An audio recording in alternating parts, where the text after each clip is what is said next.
Hello and नमस्कार, मेरा नाम है भार्गव त्यागी और स्टार्टअप इंडिया सीजन 3 पे चैनल रिव्यू एंड फीडबैक में आपका स्वागत है। Episode number 3, pitch number 1, roadways by Dilkhush and Siddharth के ऊपर आज बात करेंगे। यार क्या मस्त के एंटरप्रेन्योर्स और क्या मस्त की पिच, क्या मस्त का बिजनेस लेके आए हैं। मेरे को तो बड़ा मजा आया। इसे कहते हैं लोकल प्रॉब्लम का ना लोकल सॉल्यूशन। पहले इनकी प्रॉब्लम सुनते हैं। इन्होंने प्रॉब्लम आइडेंटिफाई करी कि बिहार में जो है बहुत लिमिटेड रूट्स हैं, एक तो दूसरा अनऑर्गेनाइज्ड सेक्टर है टैक्सी का। बेसिकली इन्होंने ओला उबर का मॉडल बिहार में रेप्लिकेट किया है विद अ पर्सनलाइज्ड टच। दूसरा जो इनकी सबसे बड़ा फैक्टर, जो मैं कहूंगा इनका सबसे बड़ा यूएसपी है फॉर कस्टमर्स, वो ये कि इन्होंने 2-वे गारंटी दे रहे हैं। ये मतलब गारंटी नहीं थी पहले तो। वी आर टॉकिंग अबाउट कि क्या प्रॉब्लम इन्होंने आइडेंटिफाई करी। तो पहले 2-वे गारंटी नहीं थी पैसेंजर्स की टू दी ड्राइवर्स। तो उनको क्या होता था कि मैं यहां से वहां चला तो जाऊंगा, लेकिन लौटते वक्त हो सकता है मेरे को कोई ना मिले, बुकिंग ना मिले। तो इस वजह से जो मैं अभी कस्टमर को लेके जा रहा हूं, मैं उससे ही डबल का चार्ज कर लेता हूं, 2-वे का चार्ज कर लेता हूं। अब ये जो था, ये 2 बार मार पड़ रही थी कस्टमर्स को, क्योंकि उनको जाने का तो पैसा देना ही है, आने का भी पैसा देना है, बिकॉज वहां से प्रोबेबली कोई और बुकिंग नहीं मिलेगी ड्राइवर को। तो driver use to charge 2 times the charge that he should. Problem इन्होंने आइडेंटिफाई करी और इसका सॉल्यूशन ये लोग लेके आए। क्या सॉल्यूशन लेके आए भाई? इन्होंने ड्राइवर्स और पैसेंजर्स को कनेक्ट करने के लिए सबसे पहले तो एक ऐप बनाया और एक टूर डिफाइन किया, एक रूट डिफाइन किया, और उस रूट पे जो भी ड्राइवर्स और पैसेंजर्स बुकिंग करेंगे, इन्होंने उस पूरे को कनेक्ट कर दिया, जिसकी वजह से ड्राइवर जो था वो 10 से 15 हजार रुपए पर मंथ का एक्स्ट्रा कमा पा रहा है अब इनके साथ जुड़ के। और तो और जो कस्टमर्स हैं वो भी 1,500 से लेके 2,000 रुपया पर मंथ का एक्स्ट्रा कमा पा रहे हैं इनके साथ।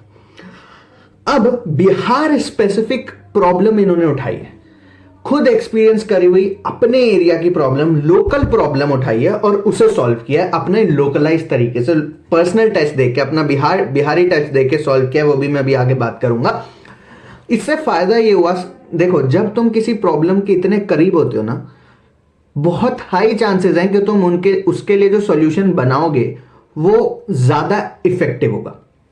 स्टोरी अगर मैं इनकी बात करूं दिलखुश जी की, तो इन्होंने शुरुआत करी थी एक 3500 रुपए की ड्राइवर जॉब के साथ, 3500 रुपीज पर मंथ के साथ। और लास्ट स्टार्टअप से जब इन्होंने एग्जिट ली, अपने रिसेंट स्टार्टअप से, तो 8 लाख रुपए पर महीने का वो स्टार्टअप, पर मंथ का वो स्टार्टअप रेवेन्यू कर रहा। इजंट इट अमेजिंग यार, कहां कहां तक एंटरप्रेन्योरशिप पहुंच रही है और कितने टैलेंटेड और कमाल के लोग हमारे इंडिया में भरे पड़े हैं, हमें खुद को नहीं। उस स्टार्टअप में देखो, उस स्टार्टअप का कहानी क्या था ना, उस स्टार्टअप में भी इन्होंने ऐसे ही किया, ओला उबर को रेप्लिकेट किया, बट एक छोटे से एरिया में किया, बिहार के भी छोटे से एरिया में किया वहां पे। और वहां से इन्होंने कस्टमर को समझा और वहां से ये लोग बुकिंग लेके आए। इस टाइम पे जो ये स्टार्टअप को इन्होंने रोडवेज को जो प्रेजेंट किया, उसमें 20 टैक्सी वाले हैं और हर ड्राइवर को ये लोग 45,000 रुपीज पर मंथ की गारंटी कर रहे हैं। मतलब अगर नहीं बने तो कंपनी देगी 45,000 रुपीज, तो मैं बना के दूंगा, कंपनी बना के देगी तुम्हें। नहीं बने तो भले ही कंपनी को अपनी जेब से देने पड़े। भाई ये होता है कमिटमेंट। जब आपको अपने प्रोडक्ट पे, अपने बिजनेस पे इतना यकीन हो जाए ना कि मैं ये करके दिखाऊंगा, नहीं किया तो अपनी जेब से पैसे, ये कॉन्फिडेंस जब इनमें आया तब इन्होंने ड्राइवर में डाला और तभी ड्राइवर इनके साथ जुड़ने को चालू हुए। वरना ओला उबर है ना, इतनी बड़ी बड़ी कंपनीज, ड्राइवर इनके साथ क्यों जुड़ेंगे भाई? You have to give that reason to switch. Product की अगर मैं बात करूं, यूट्यूब से सीखा इन्होंने ये सब कुछ, तो प्रोडक्ट की अगर मैं इनकी बात करूं, तो प्रोडक्ट में देखो इतना सब कुछ मैंने बताया कि ऐप चलाया और बिहार के लिए इन्होंने ओला उबर टैक्सी बनाया। इनका मिशन है कि ये लोग भाई कर क्या रहे हैं, मिशन क्या, मतलब what they are doing right now, वो पटना से बिहार के हर शहर को और हर शहर को पटना से 2-वे जोड़ रहे हैं। अब इनका मॉडल नॉर्मली काम कैसे करता है? वो काम ऐसे करता है, ये एक तो ऑप्शन देते हैं कि आपको इंडिविजुअल जाना है तो आप इंडिविजुअल जाइए, और उस रूट पे जितने भी लोग, मतलब अगर टैक्सी पूल करके शेयर्ड में जाना तो शेयर्ड में जाइए, और रूट पे जितने भी लोग जाने वाले होंगे, जितने भी लोग आने वाले होंगे, उन सबको कनेक्ट कर देंगे वो उस एक लिंक से, एक ड्राइवर से। अब एक ही ड्राइवर एक रूट पे जा रहा है, वो मल्टीपल पिकअप्स कर सकता है और वापस आते हुए भी उसे पता है कि मेरे को कस्टमर मिलेगा, इतने कस्टमर मिलेगा, यहां से मिलेगा, तो वो पर कस्टमर चार्जेस अपने कम कर देता है। प्रोडक्ट में इनकी बहुत एक और कमिटमेंट बताता हूं, this is when you have build that product and you are 100% confident about yourself and your product, your business. इन्होंने बोला कि मान लो तुम्हें पटना एयरपोर्ट तक जाना है या तुम्हारी कोई इंपॉर्टेंट मीटिंग है ऑफिस में। नॉर्मली क्या होता है ना, ओला उबर में आप टैक्सी बुक करते हो, कैंसिल हो जाती है या डिले हो जाती है, ड्राइवर टाइम पे नहीं आता, लेट लगा देता है पहुंचाने में, गाड़ी धीमी चला रहा है, क्या कर रहा है, फिर करते रहो तुम कंप्लेन।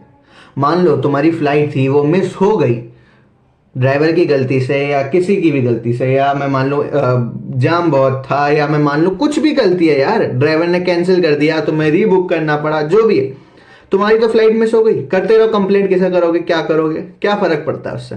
इन्होंने बोला नहीं, जिस टाइम पे बोला है उस टाइम पे उठाऊंगा, जिस टाइम पे बोला है उस टाइम पे छोड़ूंगा, नहीं किया तो मनी बैक गारंटी।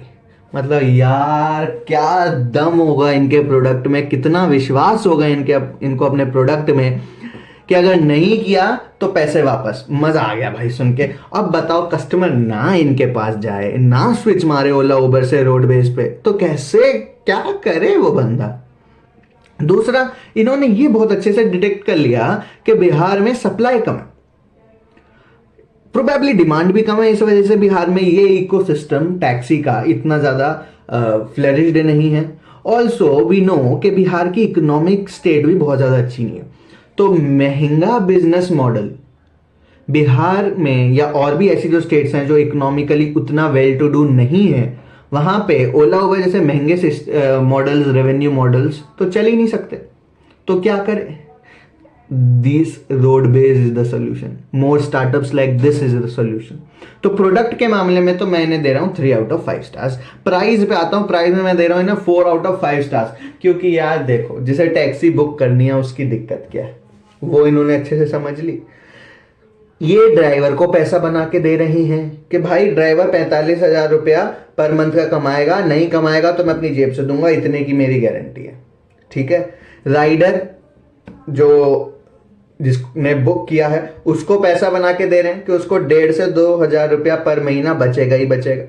कैसे बचेगा भाई, अगर तुमने वन वे टैक्सी बुक करी है तो 40% जो है तुम्हें डिस्काउंट 40% तक तुम्हें लेस प्राइजेस पे मिल जाएगा रिलेटेड टू अदर कंपटीशन। और अगर तुमने टैक्सी पूल किया है, शेयर्ड टैक्सी में अगर तुम जा रहे हो तो 60% लेस वैल्यू तक मिल जाएगा तुम्हें।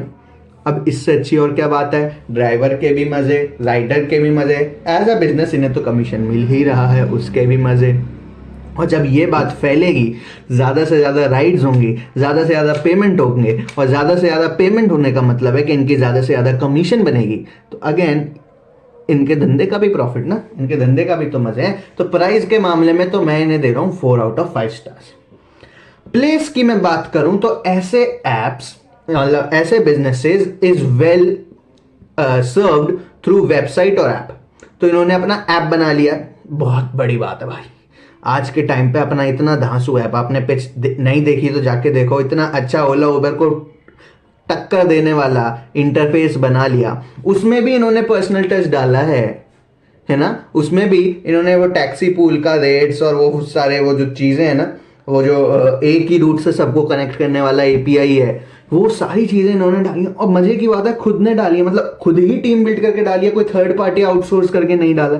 कितनी कमाल की बात है, खुद का बनाए हुआ चीज का मतलब समझ रहे हो कि इनका app would be very strong, it would have a very strong backend, मतलब आसानी से क्रैश होने के चांसेस नहीं है इनके ऐप के, क्योंकि इनका जो पहले का स्टार्टअप था वो भी टेक बेस्ड था, तो इनको ऑलरेडी टेक का भी एक्सपीरियंस है। और उस स्टार्टअप को इन्होंने इतने बड़े लेवल पे 80 लाख पर मंथ के रेवेन्यू पे जाके इन्होंने खड़ा करके छोड़ के दिया है भाई। मजाक बात है क्या? नहीं है ना, नहीं है ना, कर लिया ना। तो प्लेस में भी मैंने दे रहा हूँ 4 out of 5 stars.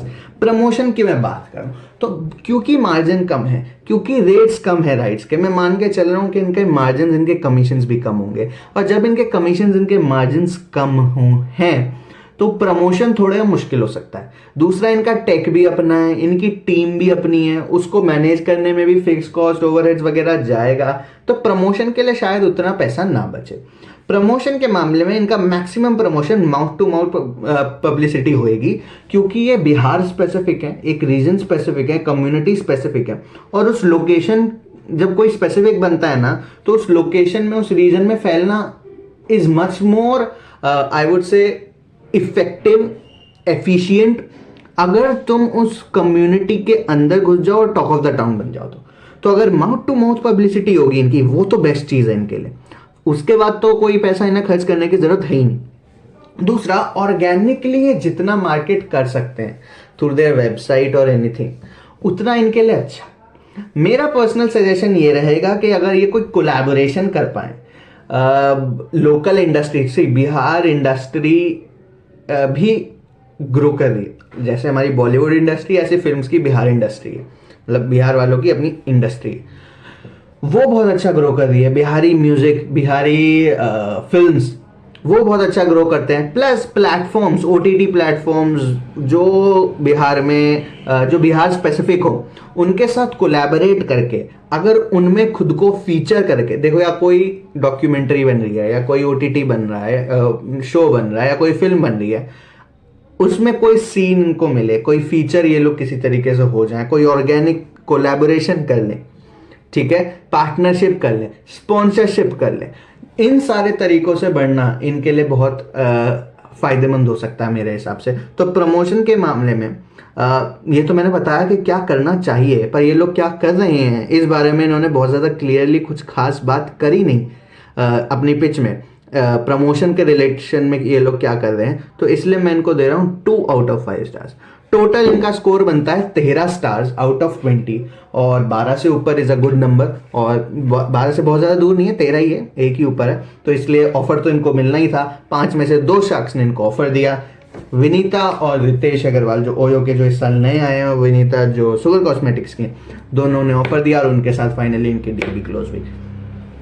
Taxi manager का पर्सनल टच की मैं बात कर रहा था, जो इन्होंने अपने स्टार्टअप में इस बार लॉन्च किया है। टैक्सी मैनेजर का क्या मतलब है? टैक्सी मैनेजर कॉन्सेप्ट क्या है ना, इन्होंने अपनी पिच में बताया, इन्होंने ओयो से एक कॉन्सेप्ट उठाया कि जब भी कोई बंदा बुकिंग करता है तो इनका एक मैनेजर उसे कॉल करेगा और पूछेगा कि जी आपने बुक किया है, यहाँ से बुक किया है, चिंता मत करिए, राइडर आ रहा है, तुम्हारा ड्राइवर आ रहा है, ड्राइवर आ गया, वो बैठ गया, फिर उसके बाद मैसेज जाएगा कि आप पहुंच गए, आपकी यात्रा मंगलमय हो, ये वो जो भी ग्रीटिंग्स है। और इन्होंने बोला कि इतनी उसकी पूरी राइड चलती है, इतने कॉन्स्टेंटली 3-4 बार टच कर लेते हैं। अब सोचो, एक देसी बंदा या कोई भी बंदा फॉर एग्जाम्पल एक ऐप पे भरोसा करके अपनी राइड बुक कर रहा है ना, उसको अगर कांस्टेंट टच मिल रहा है कंपनी की तरफ से, तो कितनी मस्त बात है। उसे कितना पर्सनलाइज्ड फील होगा, उसे उसकी ईगो छोड़ो, उसकी सेल्फ रिस्पेक्ट कितनी बूस्ट होगी यार।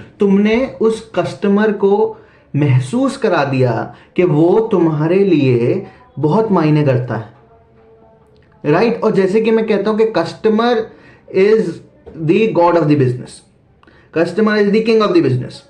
और अगर तुमने कस्टमर को वो किंग वाली फीलिंग दे दी, भाई कस्टमर तुमसे खुश हो गया, तो यार और क्या चाहिए।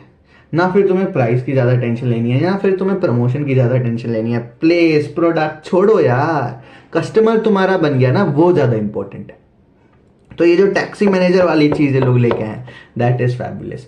मेरे को ऐसा लगता है इनकी फ्यूचर प्रेडिक्शन अगर मैं थोड़ी सी करने की कोशिश करूं, तो जो फंडिंग इनको मिली है बिहार बहुत ज़्यादा स्ट्रॉन्ग करके, अगर इन्होंने बिहार को कैप्चर कर लिया, क्योंकि जो रितेश अग्रवाल हैं उनकी जितना मैंने उनको समझा है, उनकी सोच ऐसी चलती है कि वो पहले बिहार पर अगर इनका फोकस है तो वो पहले बिहार जीतेंगे, उसके बाद दूसरे एरिया में घुसेंगे। तो अगर बिहार जीत लिया और आजू बाजू के शहर यूपी में आ गए, उधर इधर उधर नीचे बंगाल में घुस गए, इधर घुस गए, उधर घुस गए, 2-4 स्टेट भी अगर ये लोग ऑपरेशनल कर देते हैं इसी मॉडल के साथ, इसी फीचर के साथ, तो अच्छा खासा रेवेन्यू बना लेंगे। अब लेकिन उस एरिया की प्रॉब्लम समझ के उसको एग्जीक्यूट करना और उसका प्रोडक्ट में वो फीचर्स, फिर एक्स्ट्रा फीचर्स ऐड करना, वो इनके लिए चैलेंज रहेगा। वहाँ पे देखने वाली बात है कि ये एग्जीक्यूशन में कितना ज़्यादा सक्सेसफुल रहते हैं। मेरी तरफ से रोडवेज की जो ये पिच थी, वो उसका एनालिसिस यहीं ख़त्म होता है। अगर कोई पॉइंट रह गया हो या आपको ये पिच कैसी लगी, वो ज़रूर बताना, नीचे कमेंट्स में बताना। और सारी पिच अपन लोग देख रहे हैं, कोई टेंशन की बात नहीं है. With this said, that's all for today. Thank you and have a nice day.